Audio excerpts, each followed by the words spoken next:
Alors, comment on fait pour immigrer en couple ou en famille? Oui, très bonne question. Donc pour immigrer en couple et en famille, bon, en couple, vous pouvez vous tenter de PVT, mais après... On a dit que c'était aléatoire cette histoire. S'il y en a qui là et l'autre pas, bon, faudra vous arranger. Ah, on peut pas, si le conjoint il a le PVT, moi je peux pas l'avoir derrière lui? Bah, c'est un tirage au sort. Ok. Donc ça va dépendre si la personne... Enfin, ça reste des applications individuelles. Ok. Donc c'est ça. Mais après, va y avoir le fait aussi si cette personne décroche un poste de catégorie 0 A ou B, bah, et qu'elle a un permis fermé, disons par la suite, bah, l'autre personne pourrait venir avec un permis ouvert. Donc il y a comme différentes stratégies. Parce que moi je pensais que dans tous les cas, si ton conjoint il a un PVT, par exemple on est deux à vouloir partir au Canada, les deux ont fait un PVT, du coup on double nos chances. Bah, s'il y a une candidature qui est refusée, on est sûr de partir ensemble parce que bon, dans ça c'est dans le cas si on est marié ou si on est conjoint de fait, donc en France c'est pacsé. Oui. Ça ne fonctionne pas. Non, le PVT c'est individuel. Ah oui. C'est individuel, donc on se base vraiment sur la personne. Okay. Donc si vous voulez venir en famille, ça va être de voir pour un poste qui vous permet d'avoir la catégorie 0 A ou B, comme ça votre conjoint peut venir avec un permis ouvert. Ça peut être les études aussi, parce que si vous venez en tant qu'étudiant, bah, la famille peut venir, votre conjointe peut avoir un permis ouvert, les enfants peuvent venir comme visiteurs et étudier ou faire des démarches de CAQ et permis d'études pour venir comme étudiant. Donc il y a plusieurs options possibles et vous pouvez également demander la résidence permanente depuis l'étranger. Depuis la France, ils le font toujours? Oui, tout à fait. C'est juste que c'est long, sincèrement, surtout pour le Québec. On parle de au minimum de plus là 3 ans de délai là, parce qu'il faut être sélectionné par ARIMA, qui est comme une plateforme de sélection pour les personnes qui désirent donc obtenir la résidence permanente ici au Québec. Puis par la suite déposer la demande de résidence au fédéral. Donc déjà pour les personnes qui sont ici c'est long, c'est obtenir la résidence permanente au Québec. Alors depuis l'étranger, voilà, il faut s'armer de patience. Mais par contre, si vous êtes intéressé par d'autres provinces en dehors du Québec, il y a Entrée Express qui est un système pas mal intéressant qui permet d'obtenir la résidence permanente une fois sélectionnée par le gouvernement en environ 6 mois. Donc si jamais vous êtes ouvert, puis il y a... le Canada, c'est un pays bilingue, donc faut pas se dire que il n'y a pas que Montréal, il n'y a pas que Québec, il y a Toronto, il y a Calgary, il y a Vancouver. C'est ça, tout à fait. Il y a le Nouveau-Brunswick, l'île du Prince-Édouard. Il y a quand même certaines parties du Canada où il va y avoir des communautés francophones. Donc n'hésitez pas à regarder. Puis si jamais vous êtes intéressé, je pourrais vous accompagner dans les démarches là. Est-ce que c'est plus facile d'immigrer au Canada si on a de la famille? Ça dépend. Si on parle pour la résidence permanente, oui, parce que va y avoir des points qui vont être attribués si vous avez un membre de la famille ici, avec bien sûr la définition là, des membres de la famille. Ça ne peut pas être un cousin de 3e génération, par exemple. Voilà. Mais oui, ça peut être un avantage pour de la résidence temporaire. À voir, sachant que quand on vient pour de la résidence temporaire, donc je parle des études, je parle de venir comme visiteur ou travailler, c'est un séjour temporaire. Donc il faut montrer que vous allez retourner dans votre pays d'origine après votre séjour autorisé. Donc ça va dépendre de la personne que vous avez ici. Si c'est pour rejoindre votre conjoint ou conjointe, c'est sûr que ça peut peser dans la balance, que c'est important que vous soyez réunis ensemble en tant que famille. Donc, rendu là, c'est vraiment du cas par cas, je dirais. Et pas se dire, ah, j'ai de la famille, c'est bon, je peux immigrer, mon dossier, là, il est béton. Non, c'est pas si facile que ça. C'est toujours du cas par cas, puis il faut le justifier. Ok. Et du coup, comment on peut immigrer au Canada rapidement? Rapidement, si vous avez une offre d'emploi, permis de travail, hop, c'est parti. Les études, bon, on parle quand même de 6 à 8 mois de délai, là, le temps d'être admis, d'obtenir ses autorisations d'études. Et sinon, comme visiteur, voilà, les Français, il vous suffit juste d'avoir une autorisation de voyage électronique et d'être en règle au niveau des mesures avec la Covid. Mais je dirais que c'est les moyens les plus rapides là, en ce moment. J'ai une question, mais je sais pas si tu peux vraiment y répondre. C'était par rapport au budget. Oui. Quel est le budget moyen à avoir? Oui. Alors, si vous venez immigrer au Canada, sachez que le gouvernement, de façon générale, va avoir un montant minimum selon la taille de la famille, de ressources que vous devez avoir pour montrer que vous allez pouvoir vous installer le temps que vous allez trouver un emploi, ce genre de choses. Donc, moi, je vous dirais, si vous venez seul, il faut au minimum avoir autour de 13 000 $ canadiens. Puis ça, je parle pour la résidence permanente. Donc, vous voulez vraiment vous installer pour de bon au Canada, puis vous commencez les démarches dans ce sens-là. Pour de la résidence temporaire, l'immigration demande un montant moins important. Je sais que pour les PVT, c'est autour de 3 000 environ. Donc, d'avoir ça comme ressources financières pour pouvoir vous débrouiller peut-être les premières semaines, le temps de trouver un emploi. Mais c'est sûr que, voilà, prévoyez un certain montant. Pour la résidence temporaire, comme j'ai mentionné, autour de 3 000, résidence permanente autour de 13 000, puis selon le nombre de personnes qui viennent, d'ajouter un montant additionnel. Je pense que je t'enverrai le lien. Concernant le montant à avoir selon le nombre de personnes prévues, parce que c'est très important le budget à planifier, mais sachez que l'immigration, c'est ça, c'est un projet de vie, donc forcément c'est pas mal d'implications financières, ça peut coûter cher là. Effectivement, et j'en parlerai dans une prochaine vidéo parce que ça c'est un aspect que les gens voient moins. Quand on va immigrer, on pense juste au billet d'avion, au coût du visa, mais sur place tu reprends ta vie à zéro. Donc bon, ici on a de la chance, on n'a pas vraiment de caution à donner qu'on loue, mais voilà, il faut acheter des meubles, il y a beaucoup de choses, il y a beaucoup de coûts qui arrivent si t'as pas de travail. C'est un risque. Tout à fait. Puis pour la caution, en effet, c'est illégal pour les propriétaires de demander une caution au Québec. Par contre, ils peuvent demander 1 mois de loyer. C'est comme sécurité. Donc, ça reste qu'il faut arriver avec des fonds là, pour assurer vos arrières. Il faut arriver préparé parce que c'est comme un gros choix de vie. Donc, ce serait dommage de repartir parce qu'on n'a pas d'argent, on n'a pas prévu assez d'argent. Mais quels sont les délais pour immigrer au Canada? Ça peut être assez long, donc ça va dépendre, est-ce qu'on parle de la résidence temporaire, résidence permanente. Résidence temporaire, ça va dépendre du pays d'origine. Un permis de travail actuellement depuis la France, c'est 2 mois. Mais ça, on part du fait que vous avez déjà une offre d'emploi, etc. Donc, il faut regarder, je t'enverrai le lien que tu pourras mettre sous la vidéo pour vérifier les délais d'obtention, que ce soit un permis d'études, permis de travail, depuis l'étranger ou même depuis le Canada. Et pour la résidence permanente, il faut s'armer de patience. Si on parle du Québec, c'est 6 mois pour obtenir le certificat de sélection du Québec, une fois bien sûr qu'on est jugé admissible.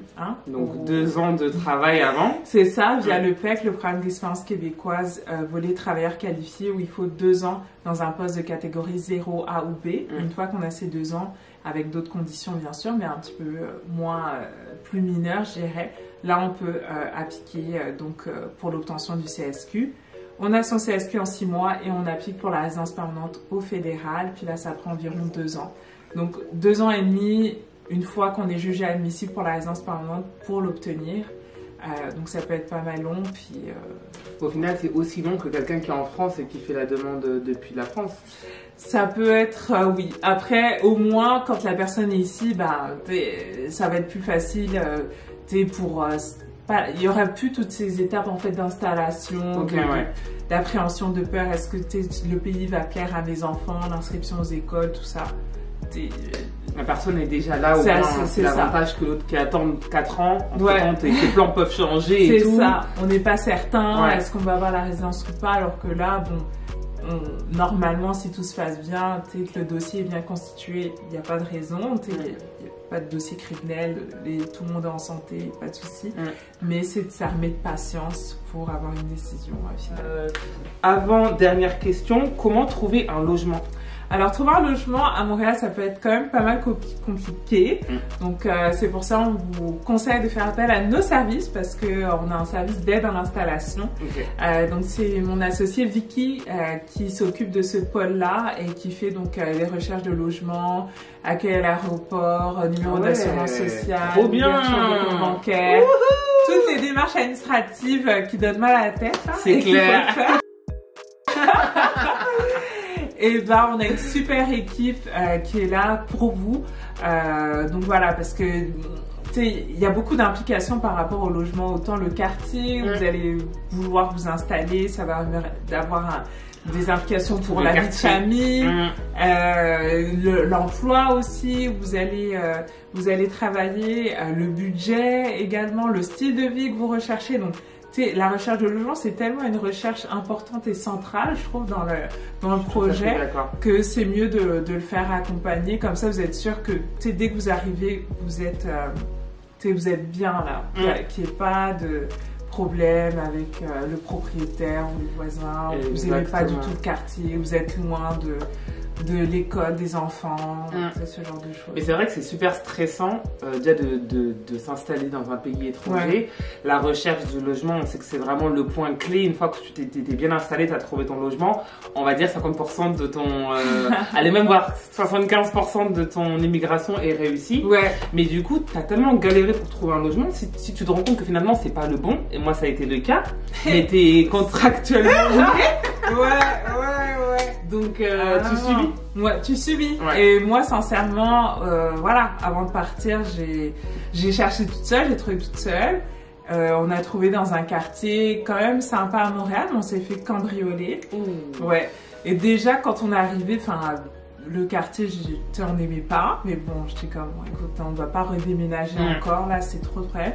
Mais quand t'es pas à l'aise chez toi, t'es pas à l'aise dans ton quartier, ça t'impacte mentalement, dans tes relations avec les autres aussi. Tu veux pas forcément aussi inviter les gens chez toi parce que t'as honte, t'es ton logement, donc ça vient un peu gâcher l'expérience, je trouve, d'expatriation. Puis après, on a déménagé dans un super quartier qu'on a vraiment adoré. Puis là, on s'en va d'ailleurs vers un autre quartier parce que maintenant, on a une vie de famille. C'est ça. Les besoins changent, évoluent. Mais je trouve que c'est vraiment important d'être bien accompagné pour avoir une expatriation la plus fluide et saine possible, quoi. Non, c'est clair. Et puis Montréal, c'est vrai qu'il y a beaucoup de quartiers. Donc c'est pas comme Paris où là t'habites à Paris et puis après c'est juste les arrondissements et puis après tu sors, voilà, t'as un petit peu la banlieue et tout. Mais là, Montréal, je trouve que c'est vrai qu'il faut savoir ce que tu veux et par rapport à ça, si t'es aidé. Moi, je sais que des amis des fois qui me posent des questions, mais je sais pas c'est quoi ton mood. Moi, je serais prête à maintenant, bon là c'est vrai que ça fait 3 ans que je suis là, je suis prête à vivre un peu plus loin, mais quand je suis arrivée c'était downtown ou rien du tout. Mais c'est vrai que downtown, tu te rends compte que finalement il n'y a pas beaucoup de vie, donc c'est ça. Maintenant si t'es en couple, si t'as des enfants, là tes horizons s'agrandissent, encore plus si tu veux acheter. Donc ça c'est le budget qui t'expulse même de moi. Trop drôle. Mais oui, c'est ça. Et en fait, c'est pour ça que je trouve que c'est super important, déjà même en tant que locataire, de bien connaître les différents endroits. Et puis ensuite, ça nous aide aussi, si vous voulez passer à l'achat après, de faire un step back en termes de distance. Pour ceux qui ont les moyens, ils peuvent rester à Montréal, mais ça coûte super cher. Mais pour ceux qui veulent, avoir un budget assez, mettre un budget raisonnable, du coup, step back et puis avoir une vue d'ensemble. Tout à fait. En Montréal. Puis vous avez un avantage pour les Français qui nous écoutent, ou même les Européens qui ont la devise de l'euro. Voilà, l'euro versus le dollar canadien, c'est... Ici, là, comme j'aime bien dire, ici, j'ai l'impression qu'on est payé en roupies. Franchement, là, c'est indécent comme la différence entre le dollar US. Encore dollar US, maintenant, ça va un peu. Mais l'euro, alors qu'avant qu'on venait avec des euros, on était trop contents, on était trop riches. Mais quand tu vis ici, là, c'est pas le cas. C'est ça. Donc ça contribue également à la hausse des loyers dans certains quartiers parce que c'est pas le même pouvoir d'achat. C'est clair. Et puis dernière question, c'est une question qui m'est arrivée il y a quelques jours. C'est une personne qui est en train d'immigrer, je ne sais pas si c'est avec son travail, je pense que c'est avec son travail, mais il y a un problème de casier judiciaire. En fait, il a je pense, étudié ou vécu en Corée. Et donc du coup, l'immigration a dit que son document était non recevable alors que ça a été délivré par le consulat coréen en France. Donc c'est écrit en coréen mais aussi en français ou en anglais. Mais du coup, c'est jugé non admissible. Mais le gouvernement n'en a pas donné de solutions ou de contournements par rapport à ça. Donc qu'est-ce qui est possible de faire dans cette situation? Donc lui, si je comprends bien, il n'a pas de refus. Encore, c'est juste qu'on lui a dit son document est jugé non admissible. Ça va être de trouver une solution avec l'ambassade pour que le peut-être qu'il ait été jugé non admissible puisque la traduction n'était pas officielle. Tu sais, des fois, c'est des petits détails par-ci par-là. Mais c'est sûr que ça va être d'essayer de resoumettre un document plus conforme aux exigences et espérer que ça soit donc jugé admissible par le gouvernement. Ok, bah parfait. Bah, je voulais te remercier Leslie, bah, bien merci de m'avoir accueilli chez toi. Merci à toi. Peut-être que c'est la dernière fois que je vais voir ce salon. Oui, première et dernière fois. C'est vrai, tout à fait, on déménage, hein, je vous ai dit donc. Ouais. Et non, franchement merci beaucoup parce que même moi j'ai appris, ça fait 3 ans que je suis là et j'ai appris et c'est vrai que bah, si je t'ai pas venue, maintenant en y repensant, si je t'ai pas venue avec mon entreprise, bah, c'est clair que je serais passée par toi parce que c'est vraiment des prises de tête pas possibles. Ouais. Donc moi j'invite vraiment les prochaines personnes qui veulent venir, que ce soit des amis d'amis, si vous savez que vous avez des gens autour de vous qui veulent venir au Canada, passer par une conseillère en immigration, ça va vous enlever tellement de soucis et puis ça va vous donner encore, vous serez serein en fait. Ouais. Vous pouvez vous concentrer sur les choses les plus importantes, c'est-à-dire préparer votre nouvelle vie ici, penser à ce que vous aimeriez faire, tout ça. Mais pas vous laisser bouffer par l'énergie que prend les démarches administratives. Et Dieu sait que ça en prend beaucoup, là, d'énergie, les démarches d'immigration. Donc, on est là pour ça. Exactement. Voilà. Et n'oubliez pas, le temps, c'est de l'argent. Oui. Donc, tout le temps que vous ne mettez pas à faire les documents, à vous tromper, à vous payer, c'est rapide, c'est bien fait. Ça. Et vous avez la paix d'esprit. Donc, voilà. C'est un investissement. Exactement. Voilà. Donc, contactez Inside Immigration. Et puis voilà, Leslie et son équipe pourra vous conseiller et prendre le relais sur vos problèmes. Beaux sujets d'immigration plutôt. Ouais, super. Donc voilà. Donc voilà, c'est la fin de cette vidéo. On se tient au courant pour une prochaine vidéo. Donc restez connectés sur la chaîne. Il y a encore beaucoup de vidéos qui arrivent pour cette fin d'année. Et je remercie encore Leslie Mbimbi. Franchement pour ce premier duo, j'espère que c'est le premier des plusieurs. Oui, j'espère aussi. J'ai adoré l'expérience. Et puis peut-être qu'on pourra en faire sur d'autres sujets à venir. À 200%. Peut-être avec les mamans, en crew avec des mamans pour les mamans qui vont venir, qui pourront nous expliquer les différences par rapport à la France. Oui, tout à fait. L'accouchement ici, comment ça se passe, le système de santé. Exactement. Si vous êtes intéressés, mettez des commentaires. On essaiera de faire une autre vidéo quand on aura le temps. Oui, ça marche. Merci beaucoup encore Lucie. Merci à toi pour l'invitation. Wendy. Bye.